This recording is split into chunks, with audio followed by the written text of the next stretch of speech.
So here's a question really similar to your homework question.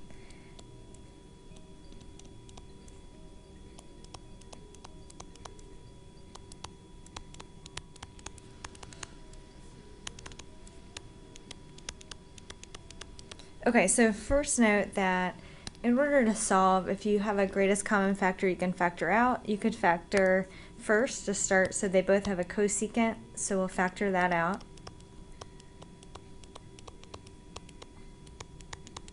And then now I have two factors being multiplied that are equal to 0, so I can set them both equal to 0 separately.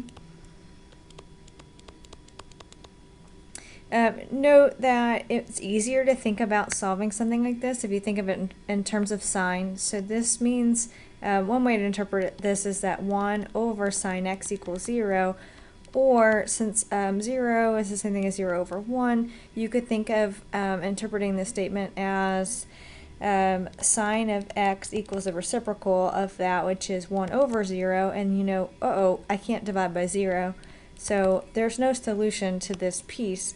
You can conclude it from either way. Think of it, 1 divided by anything will never come out to be 0, so there's no solution from this piece.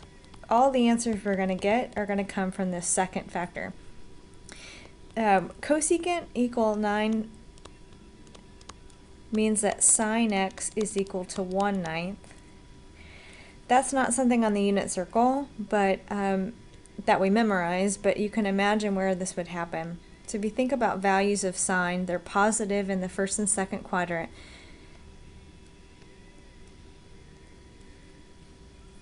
Sine is 1/2 at pi over 6, and then it starts getting larger as you move towards pi over 2. So where sine equals 1/9 in the first quadrant is something at some angle smaller than pi over 6. It's something, you know, like there. There would also be another place, which would be in the second quadrant over here. So there's two solutions to this. Another way to think about why there's two solutions, if you think about the graph of just y equals sine of x in 0 to 2 pi, because that's the interval we're solving this in. Okay, it has a max value of 1, so 1/9 is something, you know, maybe down here. There are two places that have a y value on this graph of 1/9, so we definitely have two answers.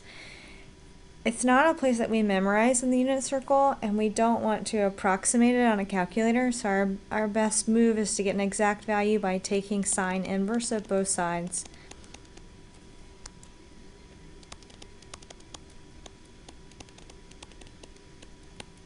So x is equal to sine inverse of 1/9. This is one of the answers. This is the one in quadrant 1. It doesn't describe both. This is one angle. This is the one in quadrant 1 because remember, sine inverse are just for an answer from negative pi over to pi over 2. It's not going to find this one over in quadrant 2.